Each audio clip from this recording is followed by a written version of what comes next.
Assalamualaikum warahmatullahi wabarakatuh. Salam Smart School, generasi smart berkarakter cerdaski. Baik, kembali lagi bersama Ibu Carmila. Kita akan sama-sama belajar PPKN selama beberapa menit ke depan.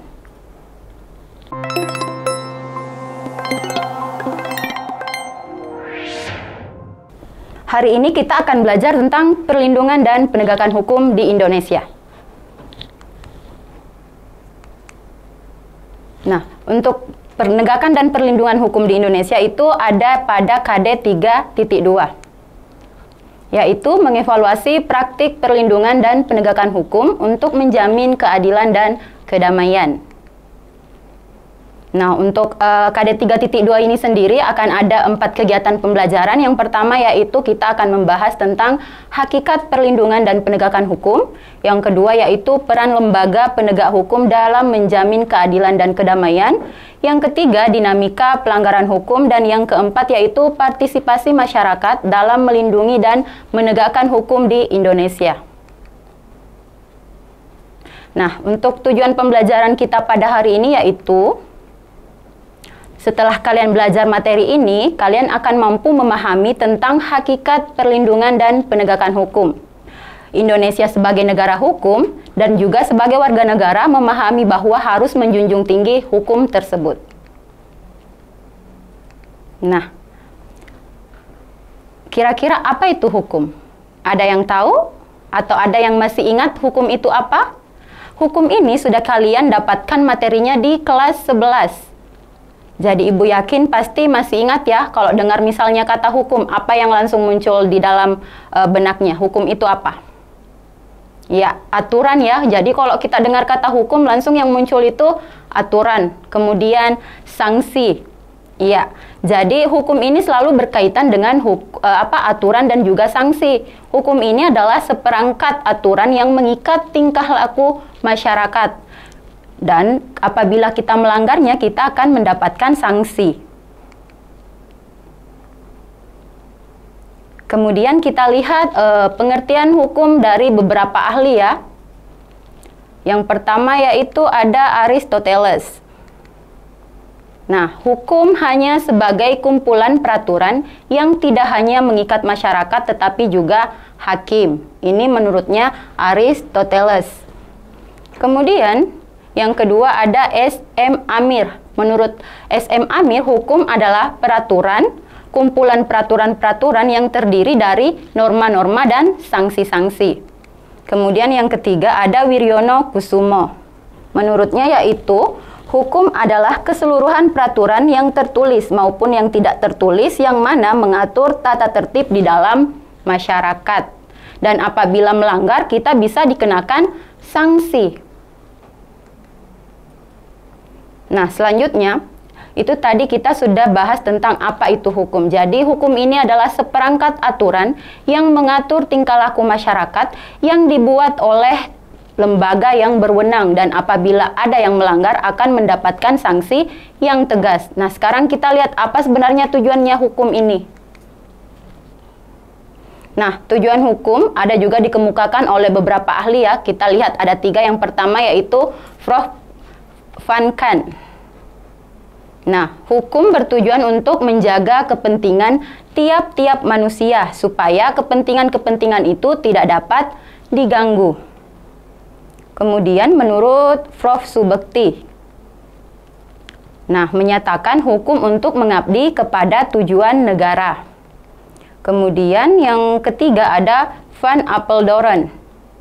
Dia menyatakan bahwa tujuan hukum ialah mengatur pergaulan hidup manusia secara damai. Jadi ketika hukum ini ada pada suatu negara, ini bertujuan untuk menjaga kepentingan-kepentingan dari warga negara itu sendiri. Karena dalam suatu negara kan warga negara ini pasti mempunyai kepentingannya masing-masing.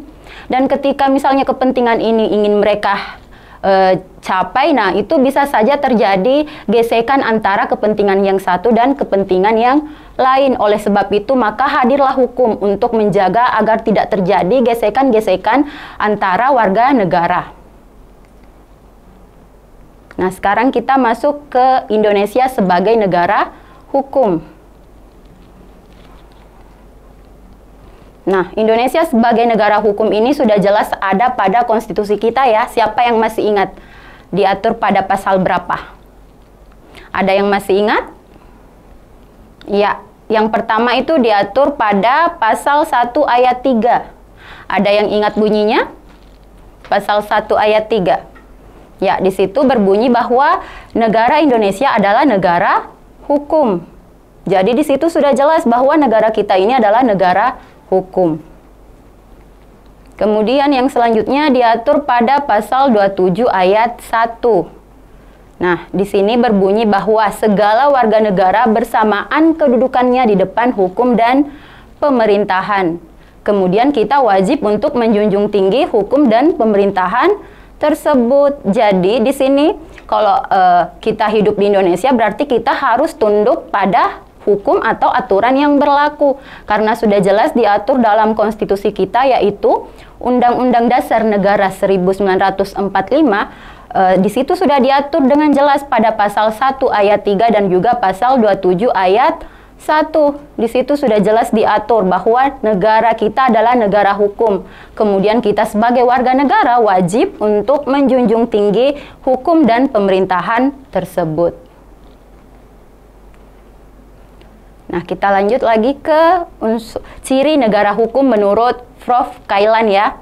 Jadi negara hukum itu mempunyai ciri-ciri. Yang pertama kita lihat pengakuan dan perlindungan hak-hak asasi yang mengandung persamaan dalam bidang politik, hukum, sosial, ekonomi, dan kebudayaan. Jadi ini membahas lagi tentang hak-hak asasi. Jadi berarti di sini berhubungan dengan warga negara. Hak asasi pasti anak-anakku sudah paham semua ya. Karena hak asasi ini juga sudah didapatkan materinya di kelas 11. Di situ sudah diatur juga di pasal pada Undang-Undang Dasar. Di situ jelas diatur di pasal 28A sampai 28J. Di situ mengatur semua tentang hak-hak asasi manusia.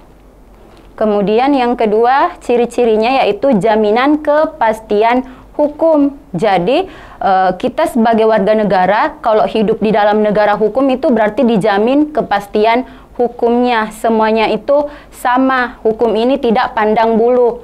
Baik dia si pejabat maupun warga negara biasa, ketika misalnya dia tersangkut masalah hukum itu, dia pasti akan mendapat sanksi atau hukuman yang berlaku atau sesuai aturan yang berlaku. Kemudian yang selanjutnya yaitu peradilan yang bebas dari suatu pengaruh kekuasaan atau kekuatan lain dan tidak memihak. Jadi peradilan itu independen ya, tidak terpengaruh oleh kekuasaan atau lembaga apapun. Jadi misal kalian berperkara atau warga negara berperkara ini ya semuanya sama karena peradilan ini tidak memihak pihak manapun. Jadi dia ini adalah independen atau merdeka. Ya, selanjutnya yaitu kita masuk ke konsep perlindungan dan penegakan hukum. Jadi, apa sebenarnya itu perlindungan dan penegakan hukum? Yang pertama kita lihat dulu perlindungan hukum. Jadi, perlindungan hukum ini adalah upaya yang dilakukan oleh pemerintah untuk menegakkan hukum. Nah, di sini kita lihat perlindungan hukum adalah segala upaya yang dilakukan oleh penegak hukum untuk melindungi hak-hak dari subjek hukum agar hak-hak tersebut tidak dilanggar. Jadi ini adalah upaya yang dilakukan oleh penegak hukum. Nah, kita lihat di sini ada unsur-unsur perlindungan hukum. Jadi ini bisa disebut sebagai perlindungan hukum ketika memenuhi keempat unsur ini ya. Yang pertama adanya perlindungan pemerintah terhadap warganya. Jadi hukum ini melindungi warga pemerintah yang memiliki kewajiban untuk melindungi hak-hak warganya. Kemudian yang kedua ada jaminan kepastian hukum. Yang ketiga yaitu berkaitan dengan hak-hak warga negara. Dan yang terakhir yaitu adanya sanksi bagi pihak yang melanggar. Jadi ketika misalnya semua ini terpenuhi berarti sudah terjadi perlindungan hukum. Bisa dipahami ya? Jadi ketika sudah memenuhi keempat unsur ini berarti negara sudah melakukan yang namanya perlindungan hukum karena sudah menjamin hak-hak warga negaranya, kemudian memberikan jaminan kepastian hukum, dan memberikan sanksi bagi pihak yang melanggar hukum tersebut. Nah, kita lanjut lagi ke pengertian dari penegakan hukum. Nah, ini dikemukakan oleh Jimli Asidik. Nah, penegakan hukum ini adalah upaya untuk tegaknya atau berfungsinya norma-norma hukum secara nyata sebagai pedoman perilaku dalam lalu lintas atau hubungan-hubungan hukum dalam kehidupan bermasyarakat dan bernegara. Jadi ini juga adalah upaya atau pedoman perilaku dalam lalu lintas atau hubungan-hubungan dalam kehidupan bermasyarakat dan bernegara. Jadi apabila penegakan hukum sudah dilaksanakan oleh pemerintah, otomatis akan terjadi yang namanya perlindungan hukum. Jadi keberhasilan suatu perlindungan hukum ini didukung oleh penegakan hukum sendiri, dan itu dilakukan oleh aparat penegak hukum. Nah, kita lihat sekarang contoh perlindungan hukum ya. Yang pertama yaitu perlindungan hukum terhadap konsumen. Nah, ini diatur dalam Undang-Undang Republik Indonesia Nomor 8 Tahun 1999. Jadi, di sini diatur tentang perlindungan hukum terhadap konsumen maupun produsen. Nah, itu adalah salah satu contoh dari perlindungan hukum. Kemudian yang kedua kita lihat ada hak atas kekayaan intelektual atau HAKI. Nah, ini diatur dalam Undang-Undang Nomor 28 Tahun 2014 tentang hak cipta. Kemudian yang terakhir yaitu perlindungan hukum yang diberikan kepada tersangka. Jadi apabila ada seseorang yang disangkakan melakukan suatu pelanggaran atau kejahatan, itu tetap harus mendapatkan perlindungan hukum. Tidak boleh asal menangkap seseorang tapi tidak memberikan perlindungan hukum. Jadi si tersangka ini juga berhak untuk misalnya menunjuk pengacara atau advokat untuk membela dirinya pada sidang di pengadilan. Nah, itu adalah contoh perlindungan hukum.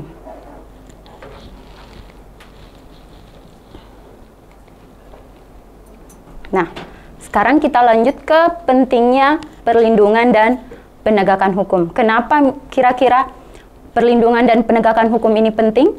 Ada yang tahu? Ya. Kira-kira kenapa perlindungan dan penegakan hukum ini sangat penting? Sekarang kita lanjut. Jadi, kenapa perlindungan dan penegakan hukum itu penting? Yang pertama yaitu agar tercipta supremasi hukum.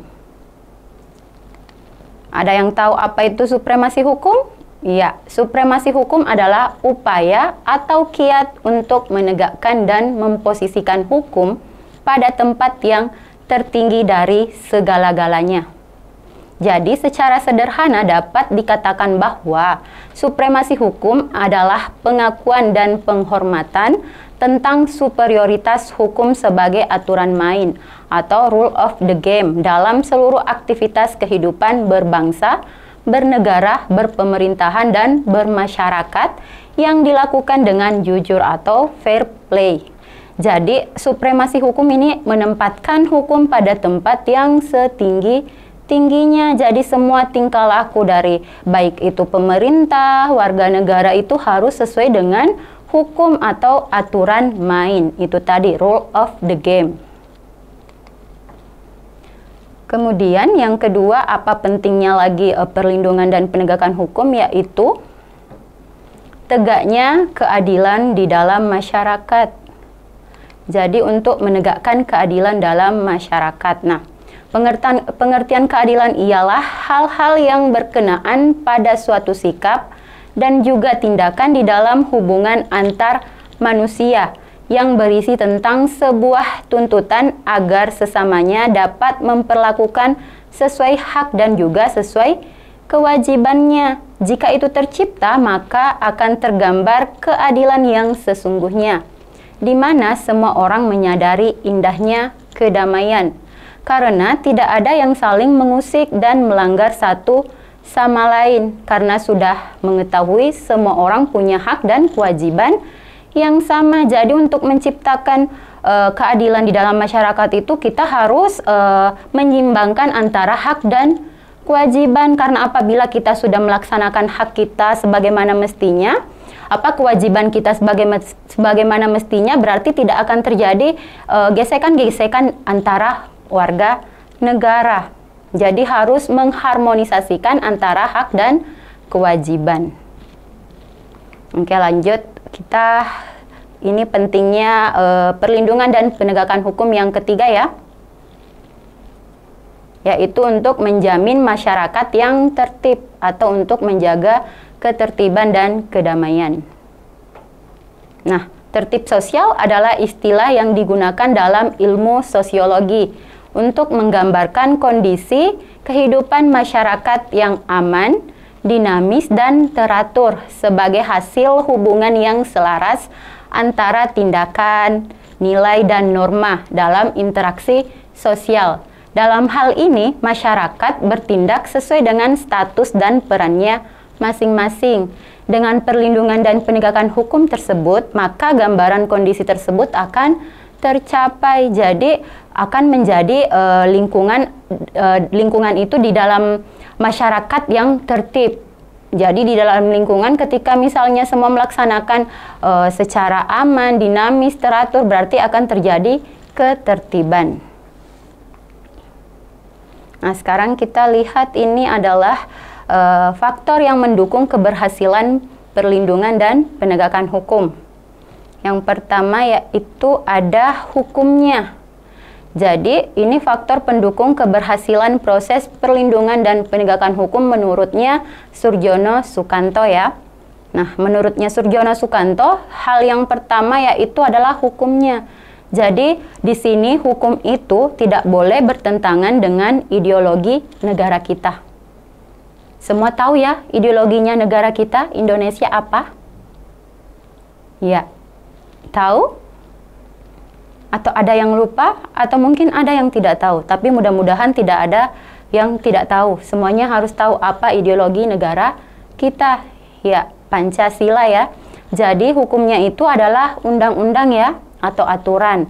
Nah, aturan yang dibuat oleh pemerintah ini tidak boleh bertentangan dengan Pancasila atau ideologi negara kita. Itu harus sesuai. Jadi ketika misalnya pemerintah atau lembaga yang berwenang ini membuat suatu peraturan atau undang-undang, itu harus sesuai dengan Pancasila. Kemudian juga harus memperhatikan apakah ini sudah sesuai dengan kebutuhan dari masyarakat yang akan melaksanakan aturan tersebut, atau di mana aturan ini akan diberlakukan. Jadi itu harus diperhatikan semua ketika ingin misalnya mengambil kebijakan atau membuat peraturan, itu harus diperhatikan bahwa aturan ini akan diberlakukan misalnya di daerah A. Jadi itu harus diperhatikan kondisinya apakah sudah sesuai dengan kebutuhan dari daerah tersebut, dan yang paling utama tidak boleh bertentangan dengan ideologi negara kita atau Pancasila. Nah, yang selanjutnya yang mendukung yaitu penegak hukum. Nah, yang faktor pendukung juga untuk keberhasilan dari perlindungan dan penegakan hukum ini yaitu penegak hukumnya. Ya, karena apa? Yang akan menjalankan penegakan hukum kan penegak hukum. Jadi dia harus menjalankan peran dan tugasnya itu ya sesuai dengan apa memang yang sudah tercantum dalam aturan. Jadi penegak hukum harus melaksanakan peran dan tugasnya masing-masing sesuai dengan apa yang sudah diatur dalam undang-undang. Kemudian yang selanjutnya yaitu masyarakat. Nah, ini kan perlindungan dan penegakan hukum dilaksanakan atau ditujukan untuk masyarakat. Jadi masyarakat itu sendiri harus mendukung proses perlindungan dan penegakan hukum ini. Harus melakukan semua tindakan dan segala aktivitasnya sesuai dengan aturan atau hukum yang berlaku untuk mewujudkan suatu proses perlindungan dan penegakan hukum itu sendiri. Kemudian yang selanjutnya yaitu adalah sarana dan fasilitas yang mendukung penegakan hukum. Nah, di sini untuk sarananya sendiri, berarti di sini sudah masuk sumber daya manusianya itu sendiri atau aparat penegak hukum yang harus terampil. Kemudian yang selanjutnya misalnya ini dari organisasi, kemudian keuangan juga itu yang mendukung atau menjadi sarana atau fasilitas dalam proses penegakan dan perlindungan hukum. Dan yang terakhir yaitu kebudayaan. Jadi di dalam ini kebudayaan itu juga mendukung faktor menjadi faktor pendukung dalam keberhasilan faktor pendukung keberhasilan proses dan perlindungan hukum. Jadi kebudayaan di sini tidak boleh bertentangan dengan aturan. Jadi kebudayaan atau adat istiadat yang dianggap baik itu bisa dimasukkan dalam proses perlindungan dan penegakan hukum. Oke, nah untuk materinya sampai di sini ya. Jadi kalau misalnya ada yang kurang jelas, boleh ditanyakan dari tadi hukum itu apa sampai di faktor pendukung keberhasilan proses perlindungan dan penegakan hukum. Bagaimana upaya dari masyarakat untuk mendukung proses perlindungan dan penegakan hukum ya? Jadi di sini tadi masyarakat ada pada faktor pendukung keberhasilan dari suatu proses perlindungan dan penegakan hukum. Nah, yang menjadi faktor pendukungnya tadi adalah masyarakat. Jadi di sini masyarakat harus mengikuti aturan main atau hukum yang berlaku. Jadi semua tingkah laku dalam kehidupannya sehari-hari, kemudian aktivitasnya itu harus sesuai dengan aturan yang berlaku supaya terjadi proses perlindungan dan penegakan hukum. Apakah semua pelanggaran hak dan pengingkaran kewajiban itu merupakan pelanggaran hukum? Nah, ketika misalnya aturan sudah dikeluarkan berarti itu menjadi sebuah hukum. Jadi ketika misalnya kita melanggar hak ataupun mengingkari kewajiban kita, berarti kita melakukan pelanggaran hukum. Tapi pelanggaran hukum di sini kan ada yang ringan, kemudian ada yang berat. Jadi kalau misal mengingkari kewajiban dengan buang sampah sembarangan. Nah, ini yang sering sekali terjadi atau sering kita dapati di lingkungan sekitar tempat tinggal mungkin, atau sekolah, ataupun di lingkungan masyarakat. Itu sering banyak sekali orang yang buang sampah sembarangan. Nah, itu kan sudah ada aturan yang mengatur bahwa tidak boleh misalnya buang sampah sembarangan. Tapi masih ada saja orang-orang atau oknum-oknum tertentu yang tidak sadar akan hal itu. Berarti itu melanggar aturan. Dan ketika misalnya aturan itu sudah disertai dengan sanksi, berarti harus dapat sanksi. Tapi kalau misalnya tidak ada, berarti ya itu harus sadar sendiri bahwa saya melanggar aturan yang ada pada lingkungan di mana saya berada pada saat itu. Baik itu misalnya kalau anak-anakku semua di sekolah mungkin, atau kalau misalnya di lingkungan masyarakat. Jadi seperti itu ya. Apabila sudah ada aturannya dan kita melanggar melakukan pelanggaran hak dan mengingkari kewajiban, berarti itu melanggar hukum. Apa saja peran KPK dalam proses penegakan hukum? Nah, dari namanya KPK, itu singkatan dari Komisi Pemberantasan Korupsi. Jadi KPK ini berfungsi untuk memberantas kasus korupsi, ya, membantu penegak hukum yang lain, misalnya polisi. Seperti itu ya. Jadi KPK ini adalah untuk melakukan proses pemberantasan kasus korupsi yang ada di Indonesia. Apa saja sarana atau fasilitas yang mendukung proses keberhasilan dari proses perlindungan dan penegakan hukum ya? Tadi Ibu sudah jelaskan, tapi mungkin karena tidak Ibu tampilkan di slide jadi kurang jelas. Jadi yang menjadi sarana atau fasilitas yang mendukung penegakan hukum yang pertama yaitu dari penegak hukum itu sendiri atau SDM, sumber daya manusianya, kemudian organisasinya dan juga keuangan. Jadi misal untuk melakukan proses penegakan dan perlindungan hukum itu harus didukung oleh penegak hukum yang memang terampil. Artinya, dia memang sudah mumpuni dalam bidang tersebut atau di profesinya itu. Kemudian organisasinya juga, dan juga yang paling penting adalah keuangan untuk mendukung dari proses perlindungan dan penegakan hukum itu sendiri ya. Jadi tadi mekanisme untuk menerapkan proses perlindungan dan penegakan hukum secara lebih dini. Jadi kan ini proses perlindungan dan penegakan hukum ini itu tadi dilihat semua dari hukumnya, kemudian penegak hukum, masyarakat, sarana, dan kebudayaan. Jadi kalau misal bagaimana kita, ini berarti lebih ke masyarakatnya ya.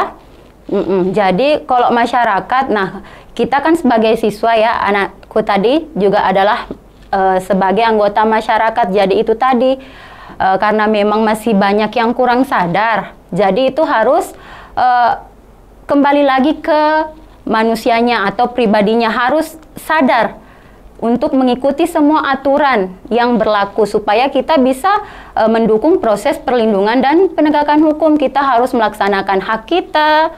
Kemudian setelah kita melaksanakan hak, otomatis kita akan melaksanakan kewajiban kita. Nah, setelah kita melaksanakan kewajiban, otomatis kita bisa mendapatkan hak. Nah, ketika misalnya itu diharmonisasikan, diberi keseimbangan, maka otomatis akan terjadi yang namanya proses perlindungan dan penegakan hukum. Ada 3 soal, kita jawab sama-sama.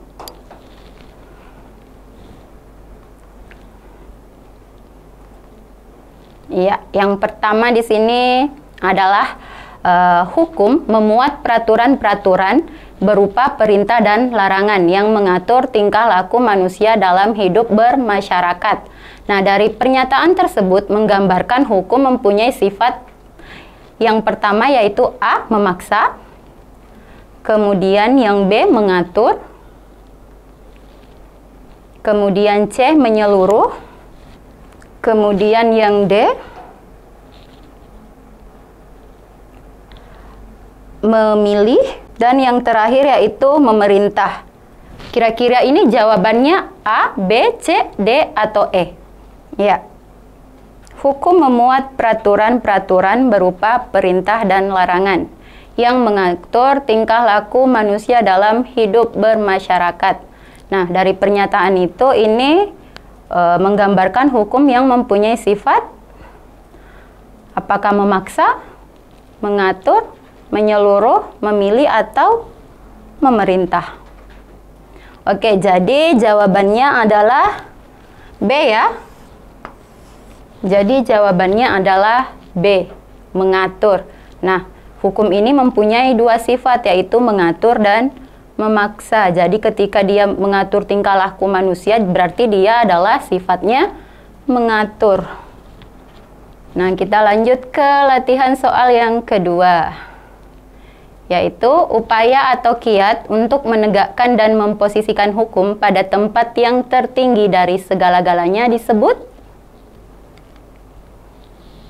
A. keadilan, B. ketertiban, C. good government, D. supremasi hukum, dan yang terakhir penegakan hukum. Kira-kira jawabannya yang mana? Iya. Jadi jawabannya adalah D ya, supremasi hukum. Kita lanjut ke soal yang ketiga ya. Nah, segala upaya yang dilakukan penegak hukum untuk melindungi hak-hak dari subjek hukum agar hak-hak tersebut tidak dilanggar disebut A. sistem hukum, B. tujuan hukum, C. lembaga hukum, D. supremasi hukum, E. perlindungan hukum. Jadi apa jawabannya? Kalau segala upaya yang dilakukan oleh penegak hukum untuk melindungi hak-hak dari subjek hukum agar hak-hak tersebut tidak dilanggar disebut apa? Jadi jawaban yang benar adalah E ya, perlindungan hukum.